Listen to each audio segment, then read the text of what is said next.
Hello and welcome to my studio. In this video I'm going to show you how I made this image. The key to this picture is the way it's lit. In this video I'll demonstrate the how and the why of the lighting techniques I've used, and also show how to use post-processing to enhance the subject. Okay, so let me show you the setup that I'll be using for this photograph. Here I have a retort stand, and that is clamping onto this steel rod which is supporting the strawberry. This way it's easy to manipulate and to move it around as required. Then on the camera I have a 24 to 70mm zoom lens, and I also have a 12mm extension ring, just so that I can focus that bit closer. On the top of the camera I have a flash sync trigger, and this is also capable of controlling the energy in the flashes. The camera is tethered into Capture One software so that I can show you the results, but you can do all this just with the screen on the back of your camera.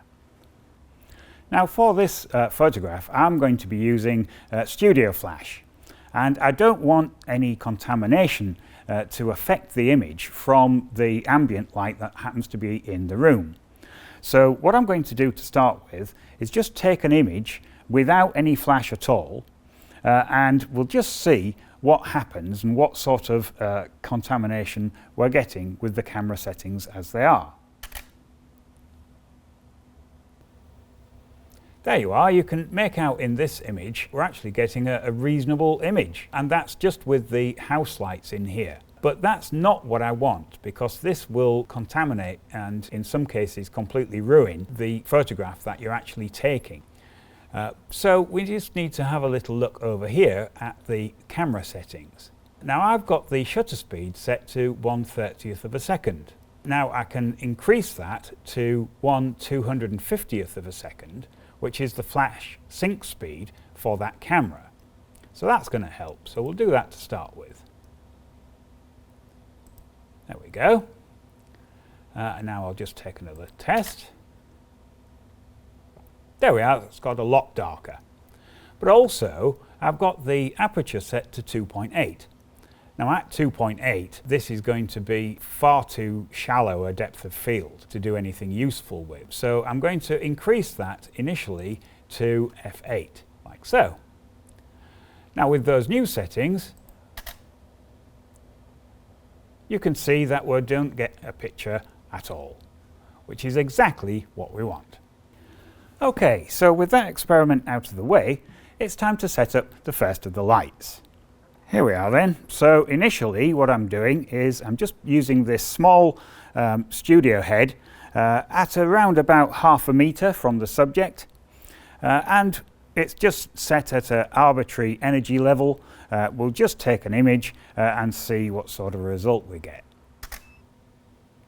And you can see from that the exposure is actually not too bad, but the quality of the light isn't doing anything for the subject. This side of the subject is in deep shadow, and this is a little harsh for my liking. So to make the light a little softer, what I'm going to do is make use of one of these 3-in-1 reflector panels. There we are. These are fairly common and are very, very useful. And what you can do with this is, if I just unzip the outer, it reveals on the inside of it that you have this translucent panel. And what I'm going to do is just put this about here somewhere, and then we'll give it another test. There we go. I've just put this on a stand just to hold it in position. So with that like it is, I'll just grab an image. So you can see in this capture that the diffusion panel has changed the nature of the light quite a lot. This is what you had before, and this is what you've got now. Now this is okay, but I think it could be improved if we try and make the light a little harder than it is at the moment. I think that's actually a bit too soft. Now the way to make the light falling on the subject here a little harder would be to increase the distance from this panel to the subject, like that. So now I've just about doubled this distance, and I've also moved the flash head a little further away as well. So in order to compensate for those differences in distance, I will need to add some more energy to this light. So here we can see that the exposure probably needs to go up a bit, but the quality of light is starting to get there. Just needs a small amount of fine tuning, and I think it will be about right. So the first part of the fine tuning that I'm going to do is I'm just going to add a reflector to this light. This will, one, increase its efficiency, so it will get a little brighter, but two, it will concentrate the light to form a hot spot on the diffusion material.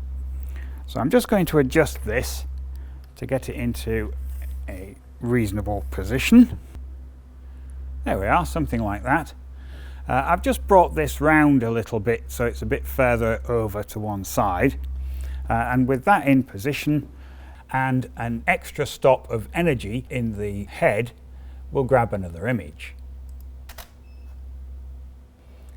There, that's starting to look quite good. Now the light is wrapping round the subject, but this side is still a little too dark. So to address that, what I've got here is a piece of card which I've attached to yet another retort stand. I'm just going to place this at this side just to recycle some of that light. So if I get that in quite close like that, and we take another image, there you can see that it's actually filled in all of this side of the strawberry. It's possibly filled it in a little bit too much, so I'm just going to tone it down a little by simply moving it a little bit further away. So if I move it somewhere like that, that will make it darker on that side. There we go, that's looking good. So in the finished photograph that I showed at the beginning of the video, you can see that the background has a deep blue glow. Now that glow was achieved by using a flash head with a gel to give the colour, which was pointed at a piece of grey card at the back here. So here we are, this is the grey card, and I've placed this about 1.5 meters, 2 meters from the subject, and down here I have another flash head which I've got a reflector on just to concentrate the light into a ball in the center here. So if I've got this lined up correctly, when I take an image here, I should end up with a ball of light just behind the subject. There we are, and you can see that the glow is just starting to appear. I think that flash needs to be turned up a bit as we have it at the moment. Also, there is no gel in there, so this is appearing grey instead of blue. So I'll add a gel and we'll add maybe a couple of stops and just see what that looks like. There we go, that's starting to get there. I think there's probably a little bit of fine tuning to do, and also if I just zoom in here, you can see that the depth of field still isn't quite big enough. We are losing a little bit of clarity just on the edges. So what I'm going to do is I'm going to increase the aperture from f8 to f16. Now the difference between f8 and f16 is 2 stops, so I'll need to add 2 stops of energy to the flashes. So I'll do that just now. We'll just grab that again. Yep, I think that's very nearly there now. There's just a few tiny little bits of fine tuning. I just want to make this graduation on the background here a little smaller so that it graduates off a bit quicker. And the way to do that is simply just to move the light a bit closer to the background. So I'll just move it from this position to this position, like that. And then we'll just give that another try. There we go. That's got it, I think. Excellent. So I think that's looking pretty good. So with the image successfully captured, there's just one last step to do, and that is to actually remove the subject from the frame so that we just end up with just the background. So I'll just carefully, without moving the camera, remove the subject, and we'll take another frame. What that will do is give me a clean background which I can then use in post-production, which is where we're going to go now. Okay, so this is the file opened up in Photoshop, and this is the blank frame that I took right at the very end. So the first thing to do would be just to make those two separate files into one stack of images. Now I find the easiest way to do that is just to let Photoshop do it for you. So go to File, come down to Scripts, and then Load Files into Stack. Add Open Files, and just click on OK. There we are. So now over here I've got one layer which has my full strawberry on it, and the other layer has just the background. So if I turn that on and off, you get the background there, and that's the background and the strawberry. So the first thing to do would be to get rid of this bar which is actually holding up the strawberry. And the way to do that is just to add a layer mask to this strawberry like that. So then wherever I paint with black will reveal the layer which is underneath it, which is this plain background. So if I just make sure that my foreground colour is black, I come up here to a paintbrush, we'll pick something with a reasonable size, like that, try that out. There we go.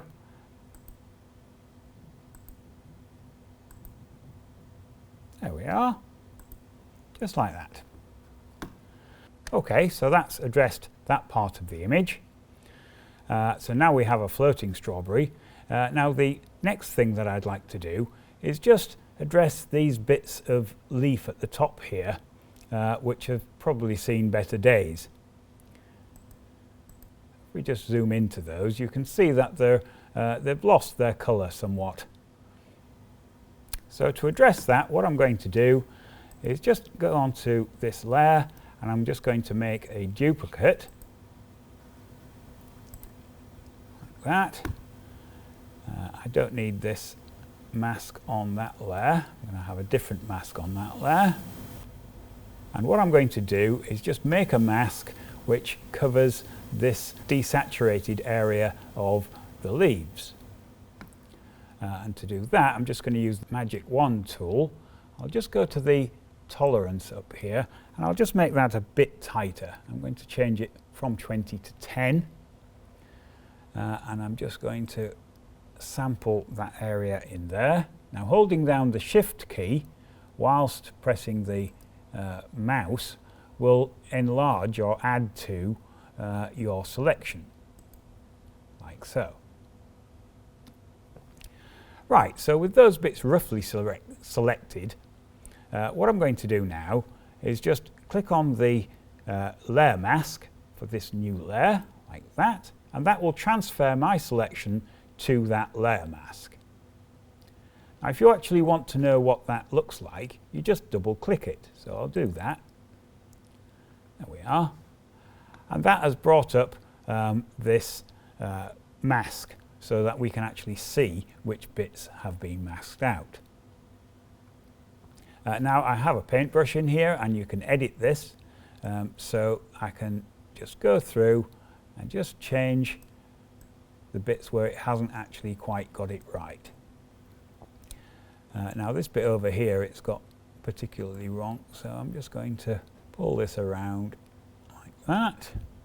Now this bit here, I didn't actually want it to mask that out at all. So if I just change from add to subtract from, I can now just go over these bits and paint them back in.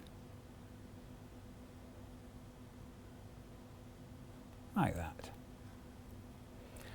Now just on the very edge here, this bit is possibly not brilliant, so what I'm going to do is just change the brush from a very hard brush to reasonably soft, and I'm just going to feather that edge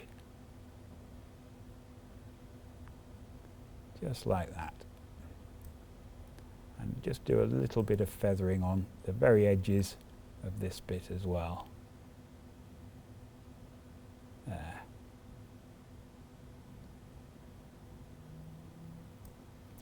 So when I've finished doing all the editing, I can just click on OK, and that will take me back to my original piece here. So far so good. So now what I want to do is just add a new layer, like so, and then I'm going to drag that mask up onto my new layer. Right. So now just going back down onto the original layer, I'm just going to grab a part of the colour by using the eyedropper tool from a green part of the strawberry. So somewhere around here, that's a reasonably nice green. We'll just sample that. And then with a paintbrush on my new layer here, I will just paint that in. And that will follow the mask that I've previously made. Like that. But obviously, with it being just a plain colour like that, it doesn't really look very good.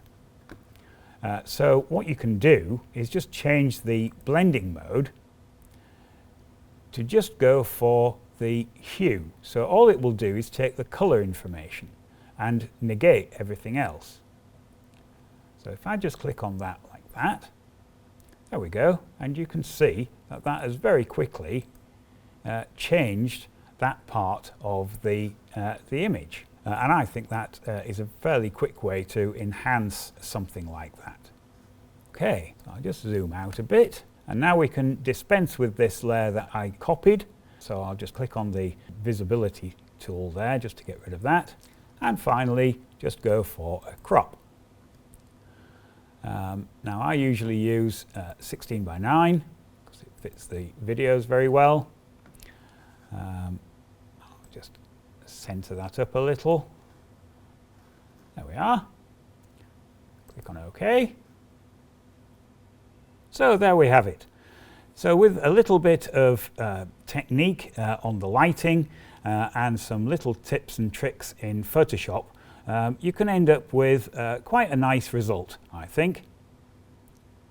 Well, I hope you've enjoyed seeing how I've made that image, and if you like watching these sort of things, do click on the other images as they appear, and don't forget to subscribe. Thank you very much for watching.